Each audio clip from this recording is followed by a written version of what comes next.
오늘은 우리 예루살렘아 예루살렘아라고 하는 제목의 말씀을 전하겠습니다. 말씀드렸던 것처럼 오늘은 종려주일입니다. 종려주일은 예수님께서 예루살렘 성에 입성하는 날을 기념하는 날이지요.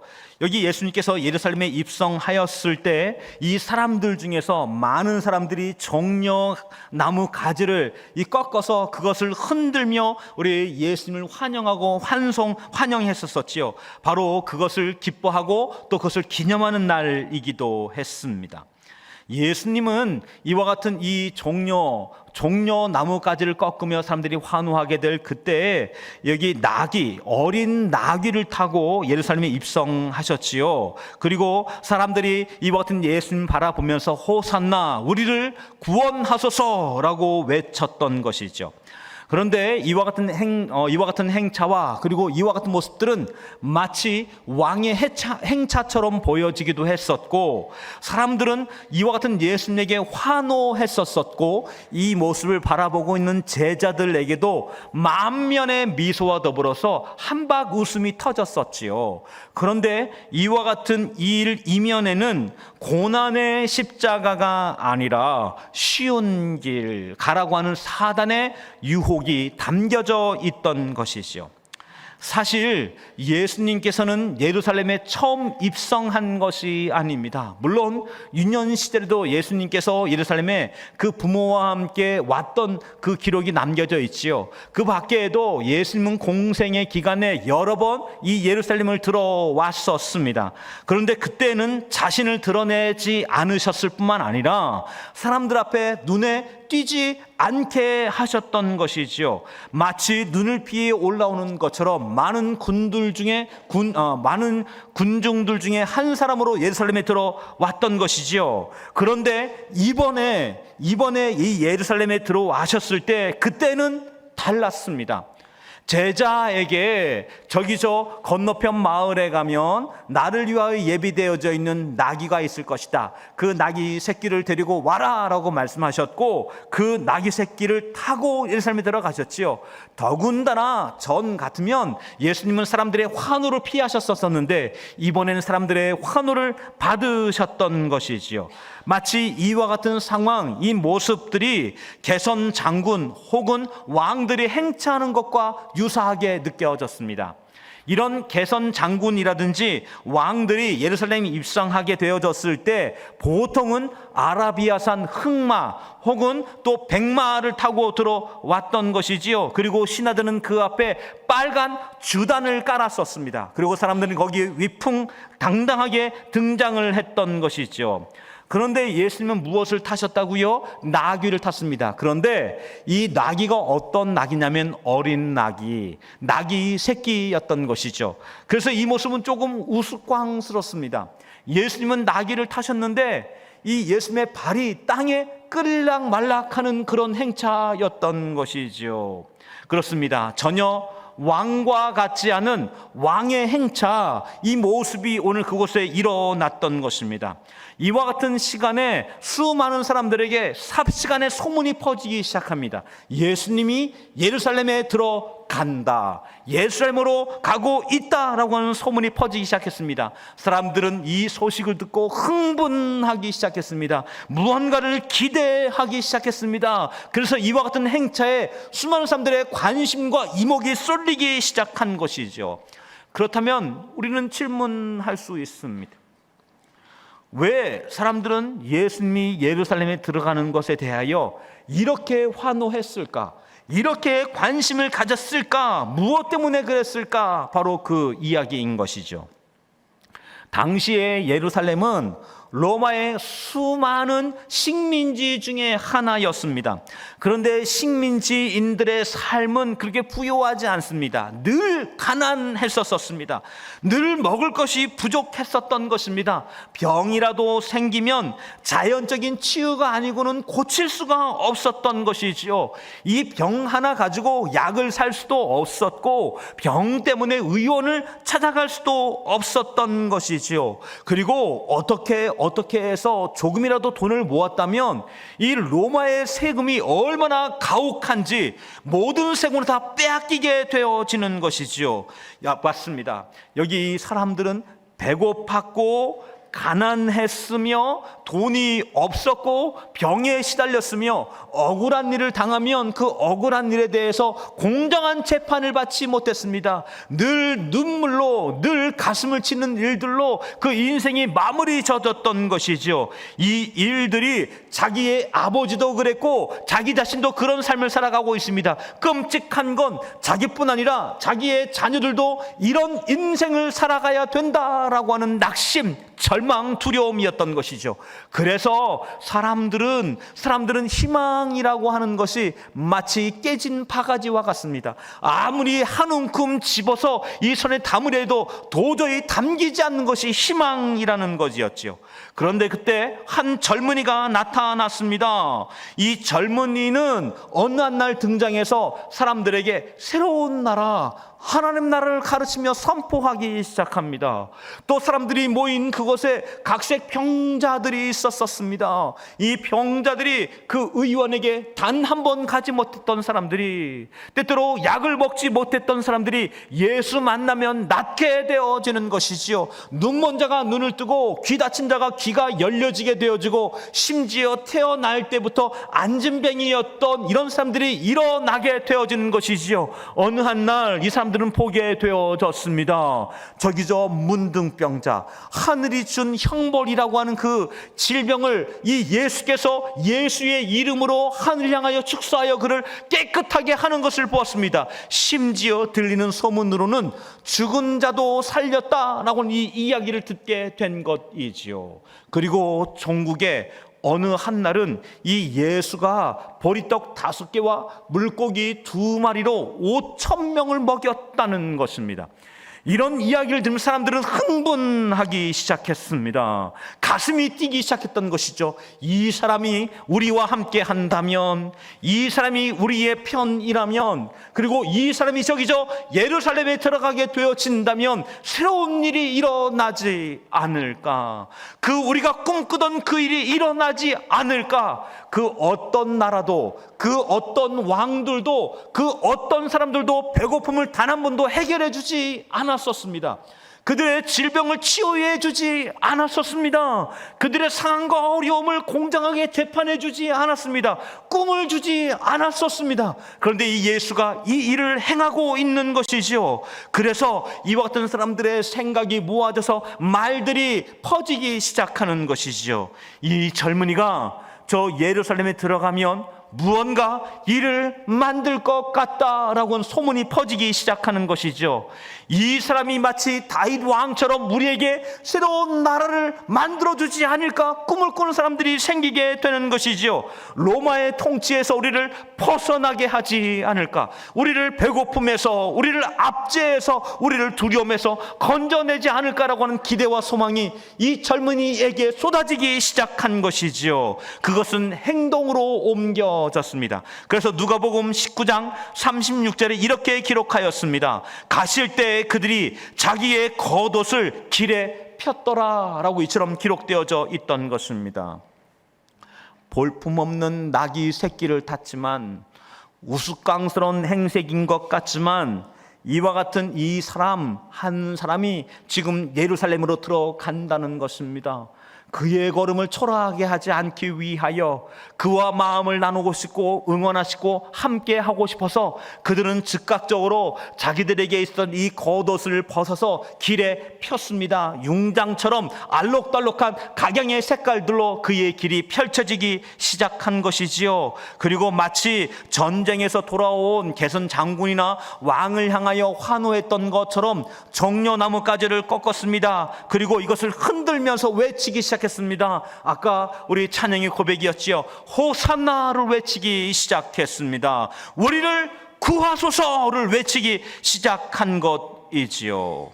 여러분, 여기 예루살렘에 무엇이 있기 때문에 그렇습니까? 예루살렘에는 왕궁이 있고요, 성전이 있었던 것이죠. 더군다나 6월절입니다. 많은 사람들이 예루살렘으로 몰리기 시작하는 시간인 것이죠. 이와 같은 시간, 예수님의 등장, 그리고 사람들의 황혼은 곳곳에서 봉화처럼 피어오르기 시작한 것입니다.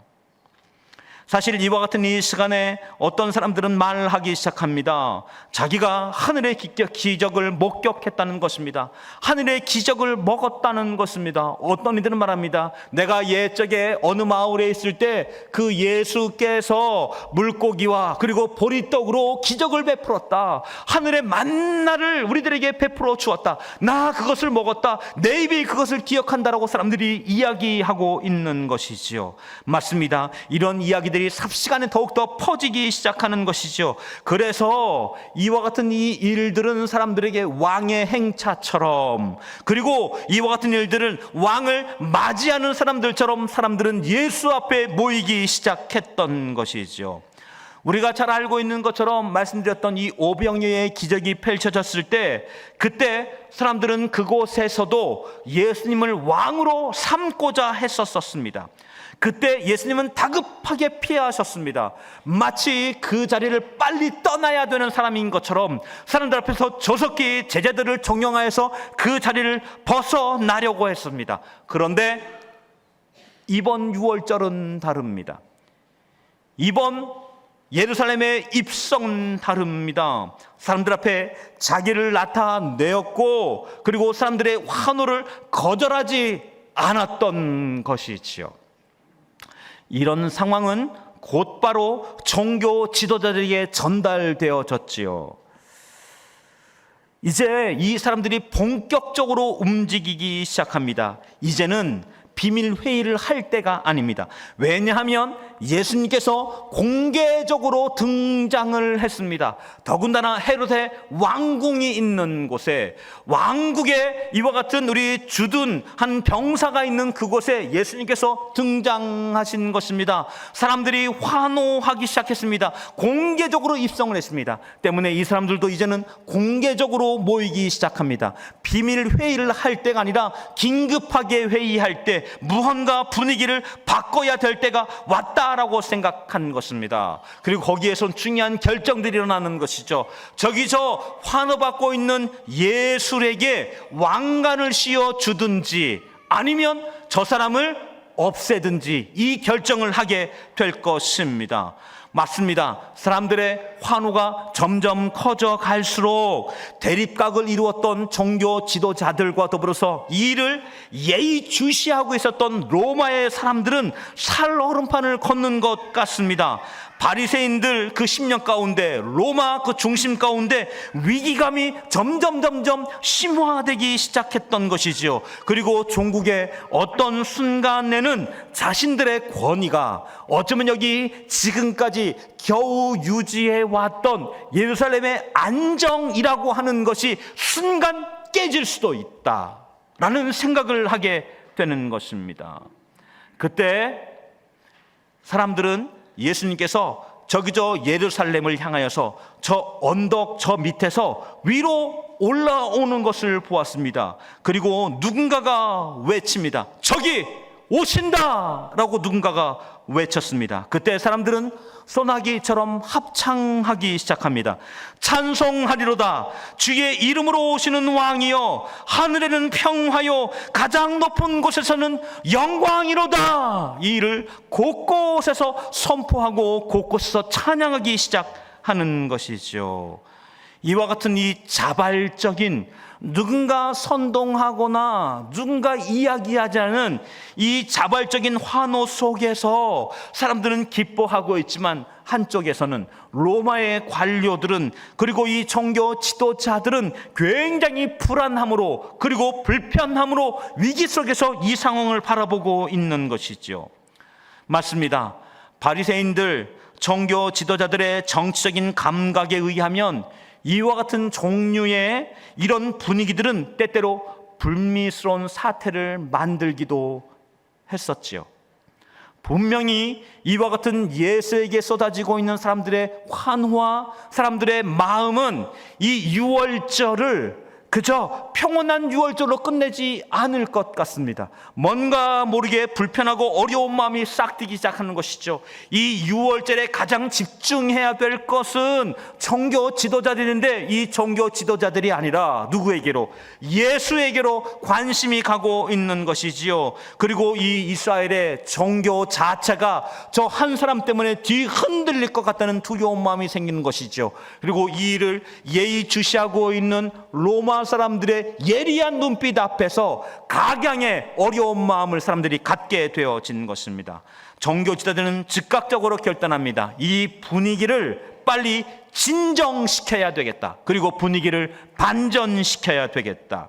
그리고 생각합니다. 지금 이스라엘 사람들이 너무 배가 고파서 정신이 나갔다, 분위기에 휩쓸렸다라고 생각한 것이죠. 그래서 이제야말로 본때를 보여주고 어떠한 대가를 치르더라도 이 군중의 분위기를 바로 잡아야 되겠다라고 결정한 것이지요. 그때 예수님께서 또 결정하셨습니다.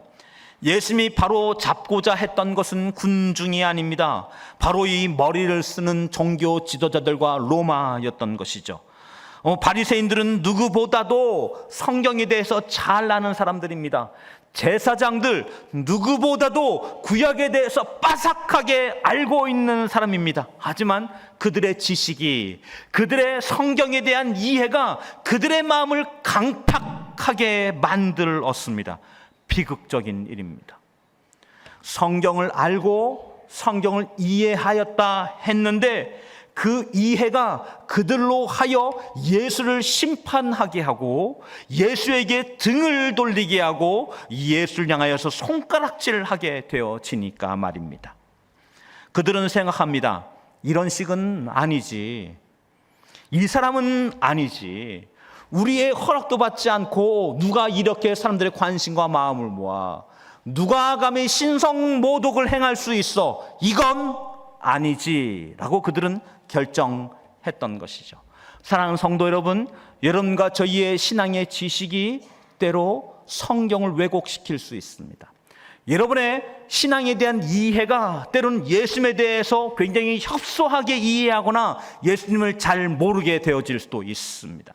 여러분 때문에 오늘 우리는 우리의 성경에 대한 이해가 더 깊어져야 합니다. 지금 전사님들과 저희가 준비하고 있습니다. 이제 4월달 말과 5월달 되면 이제 성경에 대한 공부가 시작이 되어질 것입니다. 그때 함께 해주시면 좋을 것 같습니다. 맞습니다. 제한적인 성경의 지식, 협소한 성경의 지식은 오히려 신앙의 거대한 장애물이 되어져 가는 것이지요. 이와 같은 이 예수님, 이제 예수님은 어느새 나귀를 재촉하여져서 예루살렘이 눈앞에 보여지는 바로 그 맞은편에 서게 되어졌습니다. 예루살렘과 그 아래에 있는 헤롯 궁전, 그리고 그 앞에 있는 많은 것들이 병풍처럼 펼쳐지기 시작한 것입니다. 많은 유대인들, 그 가운데 예수님과 함께 동행했던 제자들, 그리고 군중들은 그 같은 장면 속에서 마음 가운데 한 가지 꿈을 꾸고 기대를 합니다.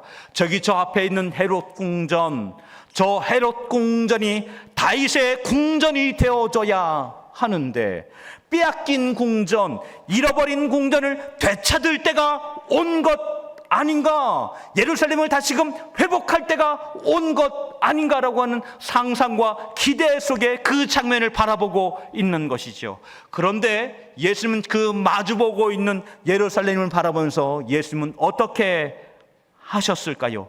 예수님에게는 고통의 파노라마가 순식간 펼쳐지기 시작합니다. 우리 읽었던 말씀인데 19장 41절 같이 한번 읽겠습니다. 화면을 보면서 읽겠습니다. 시작. 가까이 오사 성을 보시고 우시며. 옆에는 제자들도 있었고 수많은 사람들이 그 곁에 있지만 아무도 예수님의 눈물을 이해하느니 짐작하는 이가 없습니다. 예수님의 고통에 대하여, 그 비탄과 슬픔에 대하여 제자들도 환호한 무리들도 도저히 짐작할 수가 없습니다. 예수님은 지금 죽음을 향해 걸어가고 있었던 것이지요.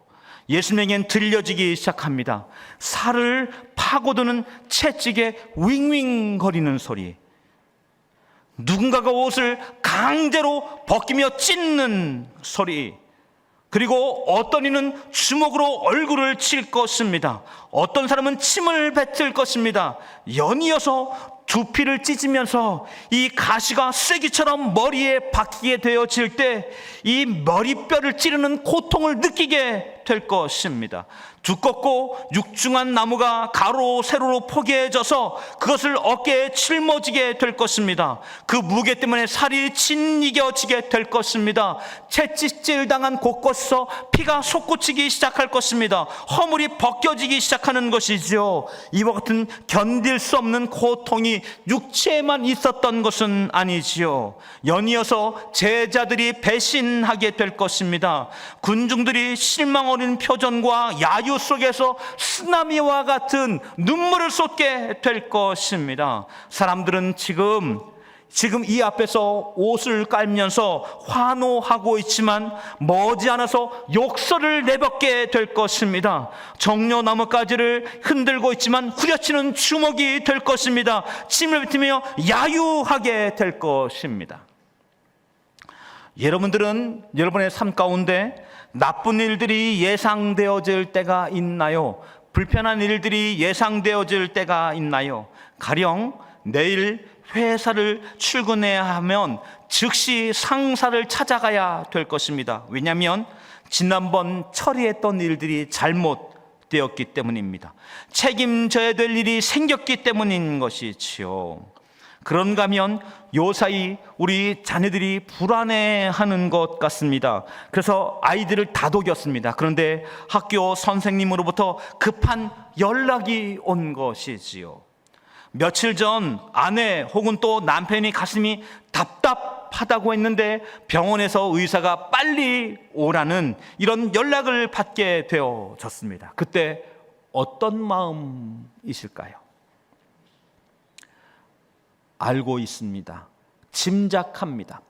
하지만 그 마음 깊은 곳에 두려움이 도사리게 되어지는 것 아니겠습니까? 예수님께서는 이 일들이 앞으로 모두 일어나게 될 것이라는 것을 알고 있습니다. 그럼에도 불구하고 예수님은 자신을 위해 울지 않았습니다. 자기 연민의 눈물이 아니었습니다. 예수님 무엇 때문에 우셨을까요? 예수님은 예루살렘을 위해, 예루살렘 때문에 울고 있습니다. 우리 말씀 19장 42절로 44절까지의 말씀을 다 같이 읽도록 하겠습니다. 함께 읽겠습니다. 시작. 이르시되 너도 오늘 평화에 관한 일들을 알았더라면 좋을 뻔하였거니와 지금 내 눈에 숨겨졌도다. 날이 이를치라 내 원수들이 토둔을 쌓고 너를 둘러 사명으로 가두고 또 너와 및 그 가운데 있는 내 자식들을 땅에 메어치며 돌 하나도 돌 위에 남지 아니하리니 이는 내가 보살핌 받은 나를 알지 못함을 인함이니라. 예수님은 우셨습니다. 예수님은 연민의 눈으로 이 예루살렘을 바라보면서 우셨던 것이죠. 그 미래를 바라보면서, 예루살렘의 미래를 바라보면서 울고 있었던 것이지요. 이 예루살렘, 이 도시에 둘러싸여질 군대를 보고 계십니다. 성벽을 부수는 해머를 보셨습니다. 돌덩이를 쏘아올리는 쇠뇌를 보게 되어지는 것이죠. 빗방울이 뚝뚝 떨어지는 칼과 창을 봅니다. 피 흘리는 사람들의 부르짖는 소리가 들리는 것이지요. 앞으로 약 40년 뒤 6월절, 이 도시에는 사람들로 가장 가득하게 되어졌을 때 이 도시는 포위되어집니다. 로마 군단은 우리 단 한 사람도 이 성을 빠져나가지 못하도록 모든 문을 차단했습니다. 모든 공급이 끊겨지자 안에 있던 사람들, 유대인들은 배가 고파서 허리띠를 우리 물에 삶아서 먹었습니다. 그들의 신 가죽끈을 풀어서 그것을 삶아서 먹었습니다. 어린아이들을 잡아 먹을 만큼 배고팠던 것이죠. 그리고 8월이 되었을 때 군사가 토 포도를 쌓고 이 성벽을 넘어서 뚫고 들어왔습니다. 성전을 허물었습니다. 칼을 피하려고 도망간 사람들, 그 가운데 산으로 높은 곳으로 도망간 몇몇 사람만 삼았을 뿐입니다. 그리고 9월쯤 되었을 때 도시는 완전하게 함락이 되어졌고, 이때 죽은 사람이 100만 명이 넘는다고 역사학자 요세푸스가 기록을 남겨 놓았던 것이죠. 그리고 그 가운데 살아남은 몇몇 사람들은 노예가 되어졌습니다. 예수님은 저기저 예루살렘이 보여지는 그 건너편에서 나귀 새끼 등 뒤에서 등 위에 올라타 얼마나 먼 미래를 보고 계신 걸까요? 40년 후 뿐이었을까요? 예수님은 예루살렘 함락보다 더 먼 미래를 보고 계셨진 않았을까요? 예수님은 어디까지 보셨을까요? 여러분의 슬픔을 보셨을까요? 여러분의 당황함을 보셨을까요? 여러분의 낙심을 보셨을까요? 여러분의 피곤을 보셨을까요? 여러분의 죄의 무너짐을 보셨을까요? 죄로 인한 심각한 낙심과 좌절과 죄책감을 보셨을까요? 성경에 보면 예수님의 눈물은 많은 곳에 기록이 되어져 있지 않습니다. 예수님은 자기의 친구였던 죽은 나사로를 위해 울었습니다. 그리고 죽어갈 도시를 위해 우셨습니다. 죽은 친구를 위해 우셨던 그때 예수님께서는 나사로야 나오라 라고 소리쳤습니다. 그때 나사로는 일어났고 살아 예수님 앞으로 다가왔습니다. 하지만 예수님은 예루살렘을 위하여서는 살아나라고 그처럼 외치지 않았습니다. 예수님의 이와 같은 이 일들, 그래서 예루살렘의 심판과 골고다 언덕의 피 흘림이 사라질 것을 선포하지 않으셨습니다. 단지 우셨습니다. 왜 울기만 하셨을까요? 무엇 때문에 울기만 하셨을까요? 예수님이 십자가를 지지 않는다면, 골고다 언덕에서 십자가를 짊어지고 오르지 않는다면 채찍에 맞고, 그리고 몸이 창이 뚫려지고 비난과 고초 속에 들어가지 않는다면 우리의 죄값을 누가 대신 지불할 수 있단 말입니까? 우리를 속량할 수 없기 때문에 우리를 긍휼히 여기신 주의 말씀은 오늘 이 십자가를 지고 그 골고다 언덕을 향하여 다가서고 있는 것이지요. 이에 대하여 이사야 선지자는 예언하였습니다. 예수님은 우리를 위해서 찢겨진 가슴이 될 것이라고, 우리의 질고를 하는 사람이 되어질 것이라고, 우리의 슬픔, 이 슬픔을 가진 슬픔의 사람이 될 것이라고 예언하였지요. 그래서 오직 예수님의 십자가의 고난을 통해서만 우리가 구원을 받게 되어질 것이라고 예언하였습니다. 이사야서 53장 3절로 6절까지의 말씀입니다. 그는 멸시를 받아 사람들에게 버림받았으며 간고를 많이 겪고 질고를 아는 자라. 마치 사람들이 그에게 얼굴을 가리운 것 같이 멸시를 당하였고 우리도 그를 귀히 여기지 아니하였도다. 그는 실로 우리의 질고를 지고 우리의 슬픔을 당하였고는 우리는 생각하기를 그는 징벌을 받아 하나님께 맞으며 고난을 당한다 하였노라. 그가 찔림은 우리의 허물 때문이요 그가 상함은 우리의 죄악 때문이라.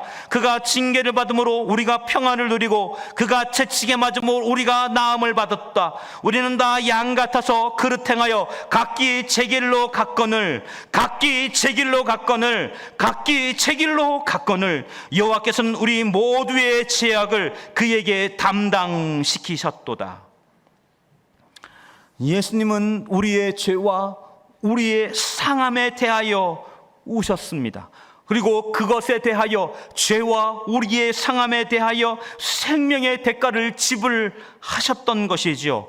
그와 같은 예수님이 저희에게 요구하신 것이 있습니다. 예수님은 무엇을 요구하셨습니다? 딱 한 가지입니다. 예수의 사랑을 받으라. 예수의 사랑을 입으라.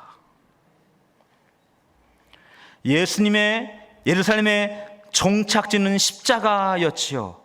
왜 우리는 이 십자가를 기억하며 그 골고다 언덕을 마음에 그리게 되었습니까?